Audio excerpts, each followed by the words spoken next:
Pessoal, sou o Kiko de Ferraz. Vou mandar um vídeo pra vocês aí, mostrar mais um somzinho tocando, né? As coisas estão aí, ó. Estão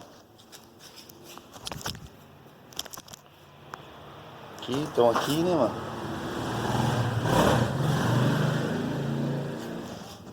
Bacana, hein?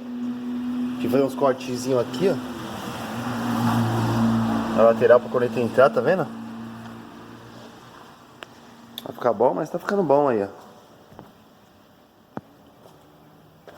Mais ou menos, agora eu tô botando os parafusos pra dar uma apertada. Olha o outro cortezinho como ficou. Não ficou muito zoado não. Ainda dá pra vender o carro ainda.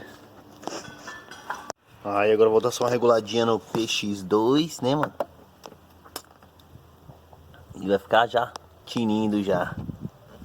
Arrumar esses fios. Controle.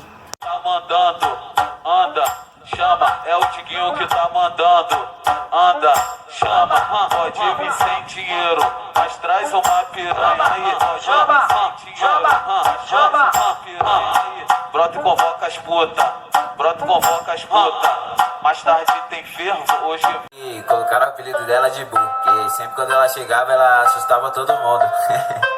Só que faz uns 5 anos que eu não vejo a Bu, mano. Aí ontem, tá eu com meus parceiros curtindo na baladinha, chegou uma mina gostosa pra caralho, falou: "Oi, Gusta." Falei: "Oi?" Ela: "Sou eu, a Bu." Não é possível.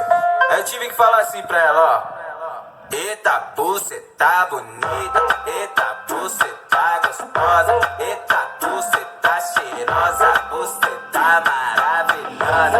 Eita, Bu, cê tá bonita. Eita, Bu, cê tá gostosa. Eita, Bu, cê tá cheirosa. Bu, cê tá maravilhosa."